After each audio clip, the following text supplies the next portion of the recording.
Welcome to my channel for the love of people. I'm so glad you've come back and joined us today, and I have a very special guest who I'm thrilled is here, and this is Rhian. Hello. Hi Rhian. Hi Heidi. Can we just say, I can't say Rhian's name properly.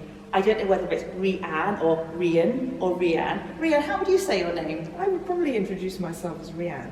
Rhian, see, I don't call you Rhian, so I call Rhian Rhi normally, because we do know each other. Safer that way, isn't it? Anyway, but thank you for agreeing to come and have a chat on here. Pleasure. Rhian, or Rhi, okay. With the Welsh roots as well. Well, it's the I'm Welsh roots as surprised. well, so it's okay. Rhian, There yeah, you go. okay. So Rhian, would you just tell us a little bit about yourself, your background and so on? I can do, yeah. So, Rhian, Welsh name, clearly from Wales. Yes. That's where I grew up. That's where I spent probably my first, it's kind of 18 years before I left for uni. Okay. I have two brothers, much older, so I was a surprise, let's say. Oh, yay. So- Here comes Rhian. Yeah. So we've got Mark, who's 8 years older, and Steve, who's 12 years older. Okay. And Mark's still down in Pembrokeshire in South West Wales. Steve's only 50 minutes from where I live in Warminster. Okay. I went to uni at 18. I always wanted to do, so my career was speech and language therapy. Okay. And that was always the plan. There was no plan B. But I ended up having to do an undergrad in linguistics and French. So I went the long way around to get to speech and language therapy. Oui. Great. Sorry, that's all I can do. That's impressive. I took a French here. Sorry, carry on. So did linguistics and French as an undergrad, and then did a postgrad in speech and language therapy in London. In London, which college was that? At City Uni. Okay, fantastic. Okay, right. So that was your path. That was your plan A. Definitely want to do this. Yes, no plan B. Headed for speech and language therapy, and obviously still am. Is there a reason why, out of interest, why you went to speech and language therapy? Do you know, I'd always wanted to do it. You know, kind of when you're at secondary school and you have that opportunity for work experience. Okay, yeah. So my mum was a childminder, and one of the children she looked after, his mum was a speech and language therapist, but in the Okay. adult services. Right. And it got to that time where I needed somewhere to go for a week of work experience, and they suggested I went with her. Her name was Yeah. Nikki. So I did 3 days with the adults, and it just didn't float my boat. And so I requested some time with the paediatric service. Yeah. Absolutely loved it. Wow. So I was taken from the age of 14 with kind of communication, supporting communication Okay. and family. So yeah, that was it. Fantastic. Right. Okay. So you're going to be a speech therapist. You are a speech therapist. Just going back to your family then. Yes. Let's talk about your mum. My mum. Your lovely mum. Yes. So mum, Pauline is her name. Absolutely brilliant growing up with mum. So yes, she was a childminder, very heavily involved in the local church. So she ran the Sunday school there. Okay. So she's always been kind of focused around children and community. But yes, I only had 16 years with mum. Sadly, she got unwell. She got pancreatic cancer, so the worst of the worst. But yeah, so when I was 16, she was 54, she passed away. And then yeah, I just lived with my brother. So my brother worked in London at the time, but he came home to Pembrokeshire to look after me. So he then took on that parental role. He did, yeah, Okay. he did. But your dad was still around. Dad was around. Yeah. He had, so they had separated. Mum and Dad weren't together when she got poorly. So he wasn't local, and it just made sense that Mark even tells me the story now where he's like, I just had to step up. There was no other option. I needed to come home. It's Yeah. wonderful. Oh. So he got me through my A-levels. I don't know how, but he did. And fun fact, he stayed in Pembrokeshire. And he's still there, right? He's still there, yeah. And I was the one that left home. So, Fantastic. yeah. Wow. Well, that's amazing that he stayed in Pembrokeshire. How fantastic. And do you get to see your brothers very much? Not as much as I probably would like. I mean, Mark's living the dream. He's converted a camper van. He's got his dog. He's got a lovely new girlfriend, and he's just living on the coast. Is this by the coastal path that everyone talks about? Yeah, the Pembrokeshire National Park, Wow. essentially. But it's the coastal park, the path that goes all the way around. but it's a long way to go. And Oh gosh, yeah. yeah, I'm just, because I live in the New Forest now, and there's really nowhere else I'd rather be, because I've got access to the forest and I've got access to the coast. So, Okay. try and get him over this way. Yeah. Yeah. Okay. And then Steve, he's close by, but he's got 4 kids, Wow. so he's extremely busy. Very busy, yeah. Yeah. But I think because we've got the bigger age gap, we weren't as close growing up. And Okay. he left home to join the army while I was in kind of the crucial let's Right. play stage and Okay. let's have a relationship with my brother. But it's all good. So you're an auntie? I am. Fantastic. 2 nieces, 2 nephews. Oh, lovely. Oh, how lovely. How balanced. Yeah. Okay. So you mentioned you live in New Forest now. Yeah. So how come you were in London? Okay, let's backtrack. You were in London training as a speech therapist. Did you stay in London once you qualified, or? Yeah, so London's got a real way of just sucking you in. I was only supposed to be there to train. Okay. And then, leave again. But 13 years I stayed. Oh. Right, London, isn't it, I Rhian? know, I know. I mean, brilliant years. Yeah. Absolutely brilliant What part years. of London was this? So again, you don't stay in one place when you're in London.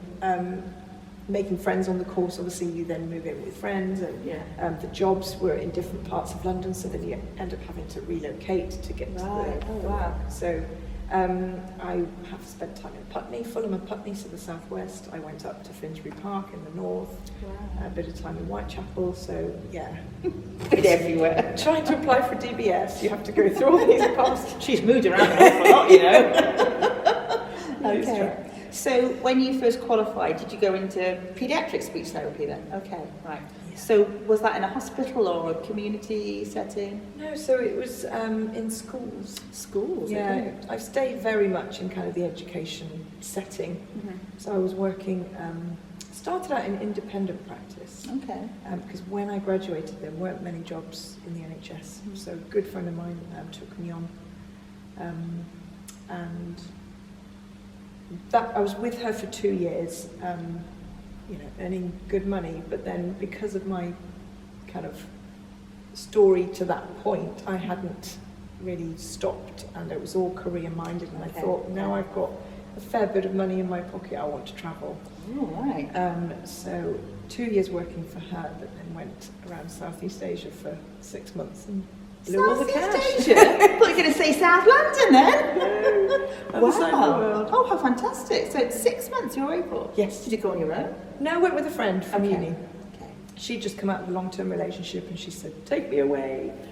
So we decided to just do a big trip. That's amazing. Because I didn't ever get to do the gap year. Of course not, absolutely. So, Yeah. So where was your favourite place when you did that 6 months? Where would it have been? There's a top 2, like You they're can fighting for top You place. can have 2. You have 2. You can Can do I? you like. Yeah, you can have 2. Yeah. So for different reasons, so Borneo would be top, I think, because we went to an orangutan rehab centre, which was just beautiful, and I climbed Mount Kinabalu, which is the highest mountain in Southeast Just showing off Asia. now. Really? Yeah. Oh, wow. But there was a significance to that because Mark had done it years before in memory of Mum. Oh, So the fact that 2 bonds have been to the top of this that is mountain cool. is Oh, how quite lovely. special. That must have been amazing. Yeah. And then New Zealand is probably a high contender with Borneo. So when did you go to New Zealand? I tagged it onto the end of this. Well, I guess you're South halfway Asian there trip. ish. No, maybe you're on your way there. Pretty much, yeah. Okay, It made sense to kind of, if you're going to go around the world, keep going round to come back. So how long were you in New Zealand for? It was only just over a month, Okay. which wasn't really long enough to do both islands. But So then you came back home yes. to a job. Has it been left open or? So because I'd Right. quit Risky. at that point. I know, but I did think it's time to spend some time in the NHS. Okay. And coming home that bit later, there were opportunities for me. So, Okay. yeah, and again, it was school-based. It was what I knew, but very quickly kind of. So I was in mainstream primary, secondary ages. So could you?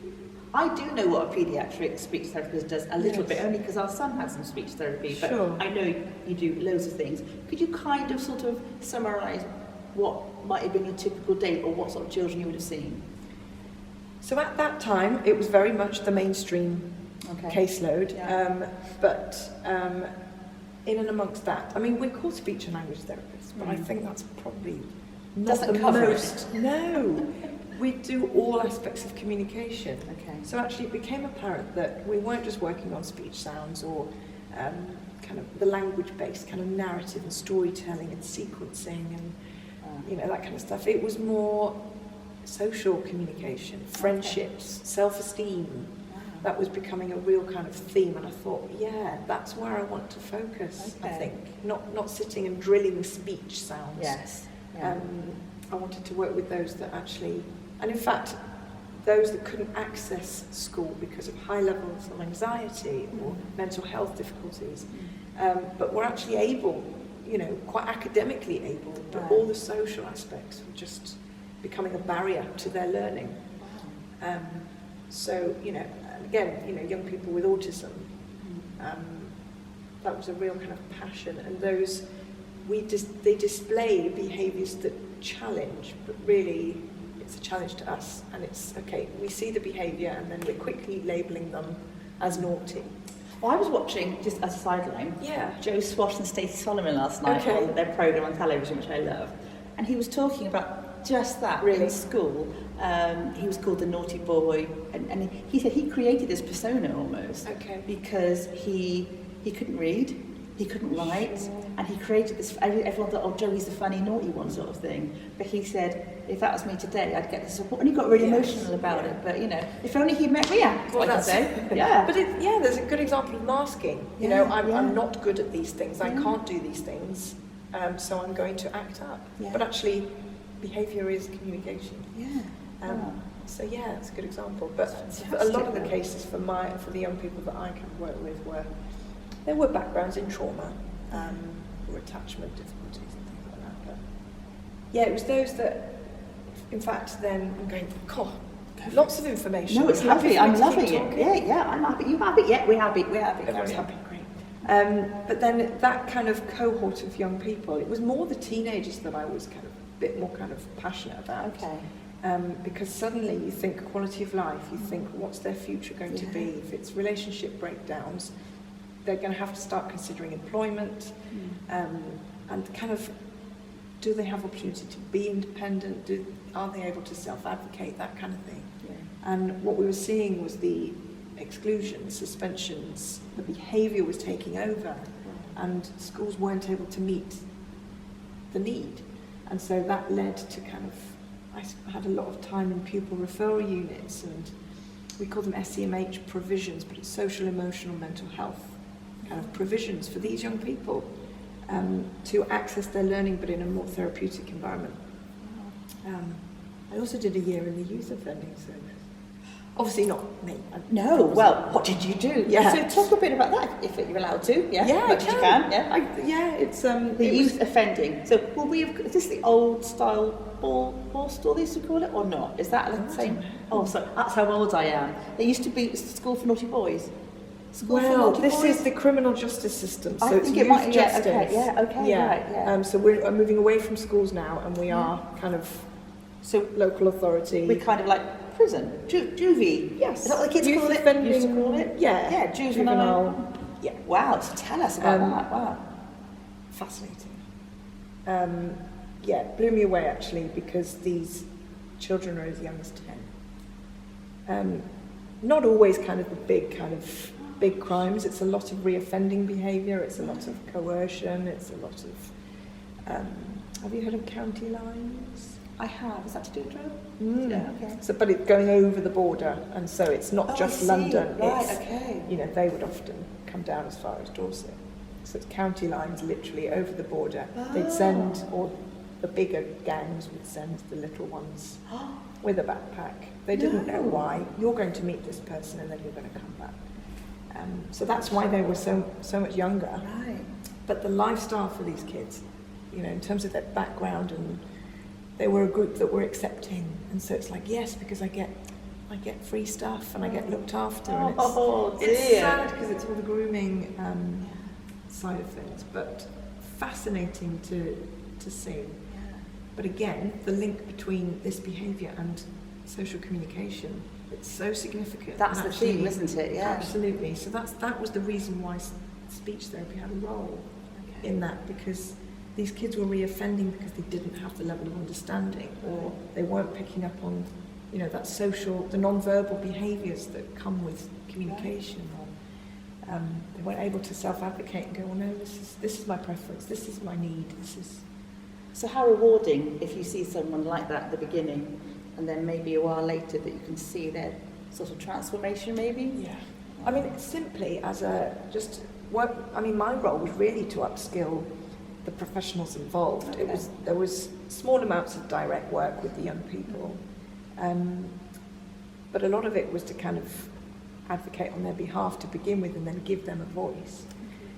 But simple things like, the police, they're the ones out on the streets doing that initial warning or arrest, but the language they use was not being understood by these young people. So you had to speak to the police as well? Yeah, did a lot of training with the police.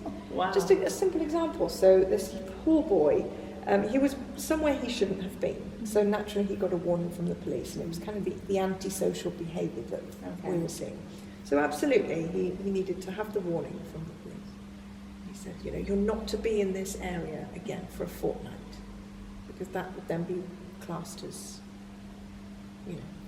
reoffending. I've given you this warning. If I see you in this area within a fortnight. Fortnight. Oh, okay. Okay. Week later, he's in the same place, and he's caught, and he's rearrested, if you like. But the thing there, the reason I've given you that example is he didn't understand that concept of time and the language fortnight. It's quite an old word, really, isn't it? You think about it. Yeah. How else could that have been presented to him, to this young man, to say, okay, this is what I mean, this is what needs to happen. So a simple change like that could have prevented reoffending behaviours for them. Wow, that was pretty incredible. So you were there for a year? Yeah, well, loosely. Okay. It was the year of the pandemic. Ah, so we're in 2020 then? We okay.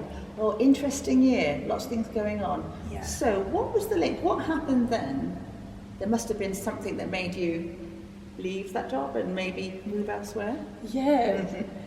I have gone a bit round the houses, haven't I? No, I love it. It's not a straightforward story. It's not, but I love it. That's what it's all about, yeah. So, the year of the pandemic, I joined the youth offending service in the kind of July, August time, the year before. Oh no, hang on a minute. If it was 22, so this is the end of 2019. Okay. I joined the youth offending service.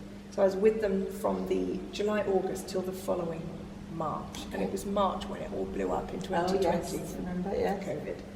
And I'd done 13 years at this point in London, and I was already getting a bit twitchy, just thinking, is this where I'm going to spend my future? Yeah. Is this where I really want to be? And anyway, so we go into 2020, and then so you feature very soon. So this is the bit in the story where you come along. So I, as part of my continuing professional development in speech therapy, I was put on a course. It's a social communication course. Okay. And there was a very well-known speech therapist who was leading that. Right. So in the speech therapy world, it's Alex Kelly. And she's famous in the speech therapy world with this program for social communication. And I was put on this course, very last minute, free place, go and learn about this. This might help the service.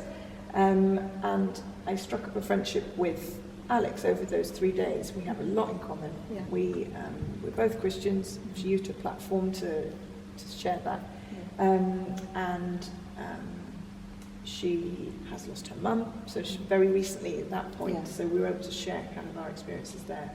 And professionally, she was a real inspiration. So we struck up a friendship, and then we stayed in touch, and the weekend before COVID, she said, come down, I'm playing a part in my local church, I'm leading a service that you and Mike were part of. Really? Yeah. That's the weekend that I came and stayed with her. My brother's not far away, so I kind of tied in a visit with him and fell in love with Hampshire. So yeah, came to the church, met the church community, met you guys. We had a takeaway and got to know each other one evening, and it just felt like there's more to life now than my life in London. So I had a just little from going on taster. that one course, Yes. meeting Well, this one that was the person. kind of the series of events. Okay, A yes. course, a friendship, to seeing a different part of the world. I've never been to Hampshire before. Yeah, okay. So anyway, you know, I had that weekend with you guys, and then obviously had to go back to London, and then COVID hit, Right. big time. Yeah. And in my role, interestingly enough, it was considered not a critical service Wow. at that time, so I was redeployed. But my redeployment didn't really come to fruition. Okay. I was going to step up. I was going to be part of a kind of the healthcare. I was going to be put on a COVID ward, and they just said, you know, matron will give you a call. They'll tell you when you need to go and which hospital, which ward. Just sit tight, and matron will call. And we, you know, this is March, and we get to kind of June. Yeah. Still nothing. Matron didn't call. So I had no Frustrating. Yeah. Yes, and you know, it was a difficult year for a lot of people, but London can be quite lonely. And especially when you can't access the people in your life Absolutely. as freely as you typically would. So I then started thinking, okay, I think I would like to really think about moving now. I don't know how long this is going to last. I need to get out. I feel stuck. If matron did call, wherever I was, I would naturally come back, but it didn't happen. And so Alex, when we were able to socially bubble, she said, come back to Hampshire, come and be with us. Join the bubble. Join the bubble. Yeah. And so I spent that summer in Hampshire, in the New Forest. Wow. And then, you know, church services were online at the time, but I was getting to know this community. It appealed.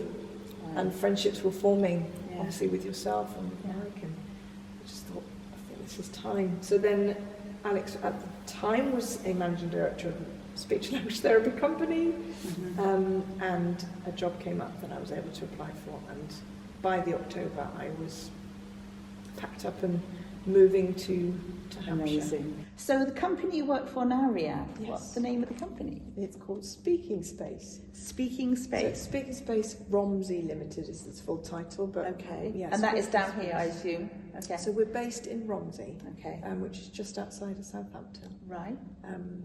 And yeah, the base itself, so the building itself is kind of a functioning day service for adults with intellectual disability. Okay. So, you know, guys of all ages, some college, some kind of older. It's an opportunity for them to come and be with their peers. We run groups. We promote independence. It's all focused around communication. Okay. We're a signing environment. We use symbols, and we encourage them to access the local community as well with different projects, which is lovely. Wow. And we've also got the speech therapy side of that company, where we've got 14 therapists that go out into school contracts. Wow. Okay. To provide assessment and intervention with those, and then we have training. So fun. Three-pronged. It is. We've got kind company. of 3 core areas of business, if you like. Wow. And again, a lovely fact is the training. I'm part of the training team, and I'm now delivering that same training. So is that local training or elsewhere? We do a lot of local training in the schools, and we use our base. We have a training room in our office where people can book onto our courses there, but we also kind of travel nationwide. Wow. Sometimes internationally. Right. We're doing a lot of online training now, and I've just done one in the Netherlands.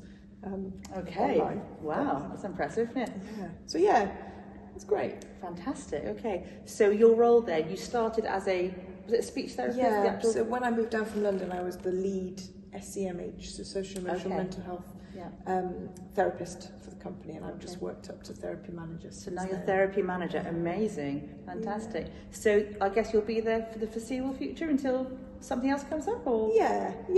I mean, I never thought I'd be in management, so I'm still fairly new at it and still learning, and I'd like to give it a good go.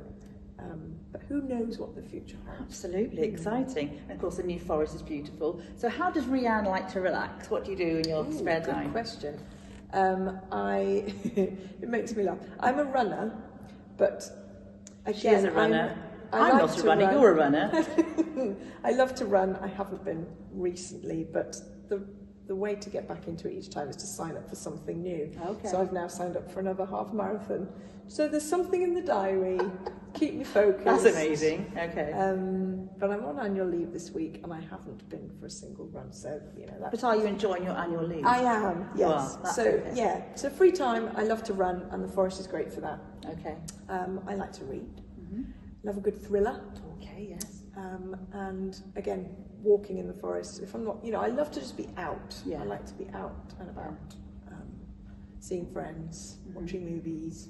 Didn't you go on quite a long walk a couple of years ago? It was a rather long one, yeah. So we'll just briefly talk about this, but Yeah. I keep remembering because that was exciting. So I wasn't it? managed to get a little bit more than a week off work to do part of the Camino de Santiago pilgrimage. Wow, the pilgrimage, Yeah. amazing. I'd had a little taster, so we did kind of the last 280 kilometres. So we finished in Santiago. But I loved it so much. I think I'm going to go. In fact, there's rumours that I'm going to go with friends again next year. Okay. Well, with Alex actually. Yeah. She's going to be priested soon, and we want to mark that. And I'm turning 40 next year. Yeah. So again, I would like to mark it in a way that. Oh, that's fantastic. So I want to do the whole thing. I'm sorry I can't come. Unless I came and met you at one of the little cafes, the You rest stops. absolutely could. I There could are do those that. people where they just take your bags to the next place. I could You definitely could be one of that for those. us. Oh, there she is. Lazy. Oh, there she is. Yeah, I see. I'm getting on the bus now. And then you're walking along. Yeah, okay. But that's amazing. How fantastic. Yeah, Okay. good. We'll FaceTime you along the way. Okay, thank you. Yeah, you were very good last time with photographs and everything. Yes. So, Rhian, in closing, Yes. can I ask you, what would Rhian like her legacy to be? When you're gone from this That's such beautiful earth? I mean, it's so funny. Even asking that question, I go, I don't need to be remembered. It's okay. Well, you shall be. But- Hopefully it's a very long time. But Yes. But actually, I just, like you, I just love people. I've got a lot of love to give, and it would be lovely to just be remembered for kind of how I loved, each other. It's just to be kind of, I have a Christian faith, and to be that witness of just love one another, Yeah. be inclusive, Yeah. that would be, I think that's a wonderful legacy. Yeah. Yeah. Thanks. Rhian, she loved a lot. she And she loved laughed a lot, but she definitely loved people. I Yeah. think that's one of the best legacies you can leave, I think. Yeah. Thanks. Well, I'd like to thank Rhian so much for sharing spending your annual leave with us for this absolute interview. pleasure. It's been so lovely. Please do subscribe and tap the notification bell if you'd like to see when our next video is coming up. But thank you so much for taking the time to join us on this channel. And thank you again to Rhian, and we'll see you soon. Bye. Bye.